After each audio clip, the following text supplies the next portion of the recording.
जो मैसेज मैं देना आपको चाहता हूं, बिलाम जो था, बोर का पुत्र बिलाम जो प्रोफेट था, उसको लोगों ने, इजरायली लोगों को श्राप देने के लिए बुलाया, लेकिन परमेश्वर ने श्राप को आशीष में बदला। आपको सबको स्टोरी याद है, हाँ या ना? परमेश्वर चाहता नहीं था कि वो जाए, लेकिन वो ढीठ था, जो वो प्रोफेट था और पैसे से प्यार करने वाला था, लेकिन उसके पास गिफ्ट था।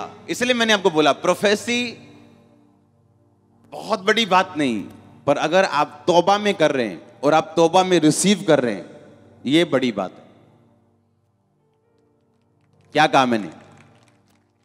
प्रोफेसी बहुत बड़ी बात नहीं, सदियों से होती आ रही है लोगों के द्वारा, हां, पर अगर कोई तौबा में नहीं कर रहा और आप तौबा में नहीं ले रहे, तो एक बाबा में और बाबा की वो वाली प्रजा में फिर कोई फर्क नहीं है, यहां और वहां।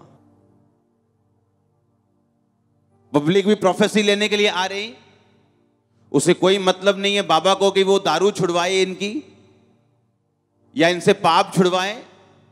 उसे प्रोफेसी करके पैसों से मतलब है और दुनिया को प्रोफेसी लेने से मतलब है। प्रोफेसी इसलिए होती है कि आप तौबा कर सकें, मैं तौबा कर सकूं, मैं आगे बढ़ सकूं, आप आगे बढ़ सकें। इसका मतलब यही होता है। बाइबल कहती है प्रोफेसी शांति, उपदेश और तसल्ली की बात आपको बोलती है। आपको यह मालूम होता है कि परमेश्वर यहां पे मौजूद है। अगर मेरे लिए नहीं हुई, लेकिन मेरे साथ जो पड़ोसी बैठा था, मेरे आंखों के सामने उसके लिए हुई और वो टेस्टिमनी के साथ वापस आ रहा है।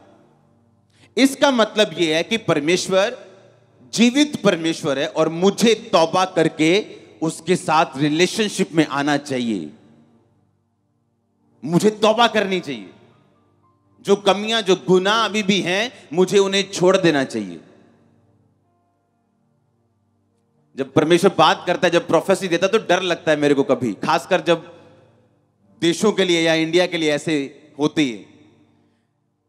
एक दिन मैंने जब प्रोफेसी की थी, मैंने कहा था बैंक बात करेंगे कि पेमेंट वापस नहीं आएगी। लोग हैरान हो गए, क्योंकि कुछ ही हफ्तों के बाद वो टीवी की हेडलाइंस बन चुकी थी। उसके बाद कभी न्यूज सुनी वो वाली? तभी क्यों?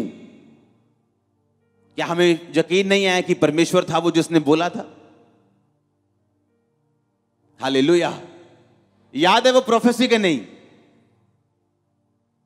तो ये किस लिए होती है कि तुम तौबा कर सको, मैं आगे बढ़ सकूं और आप भी तौबा कर सकें। हालेलुया। ये बड़ी डेंजरस चीज है जब आप लोग क्रिसमस मनाते हो, न्यू ईयर मनाते हो, बर्थडेज मनाते हो, हां, विक्ट्रीज मनाते हो, जीत मनाते हो। आपको फियरफुली, डर से मनानी, नेगेटिव डर नहीं, एक पॉजिटिव डर। क्योंकि जीत के बाद शैतान हमेशा अटैक करने के लिए तैयार रहता है। और अगर आपको यह बात नहीं मालूम, तो फिर आप स्ट्रगल करते हो मसीह लाइफ में। पर आपको मालूम है क्रिसमस आप जीते हो, न्यू ईयर आप जीते हो, बर्थडे आप जीते हो। अब आपको प्रेयर में जाना है, तौबा करनी है और घुसना है परमेश्वर में। आमीन।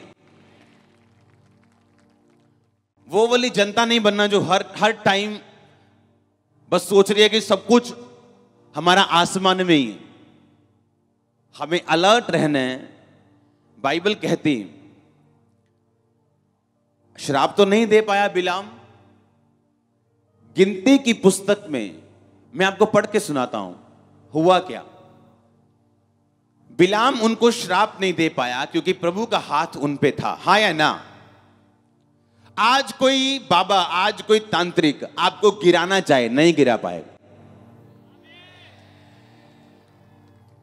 मैं नहीं कहता आपके 10 घंटे प्रेयर हो, तो आप सिंपल अगर प्रभु में हैं, पवित्र आत्मा पाया है, चर्च में आते हैं, घंटा, 1.5 घंटा, सवा घंटा, 2.5 घंटे भी प्रार्थना करते हैं, कोई मेजर पाप नहीं है, व्यभिचार, चोरी जैसा। मैं उस विश्वासी की बात कर रहा हूं। तो मैंने कहा आप हारने वाले नहीं हो। कोई बाबा हो, कोई तांत्रिक हो, कोई जादू हो, कोई टोना हो, कोई भी बीमारी भी आप पे अटैक, आप पे कब्जा नहीं कर पाएगी।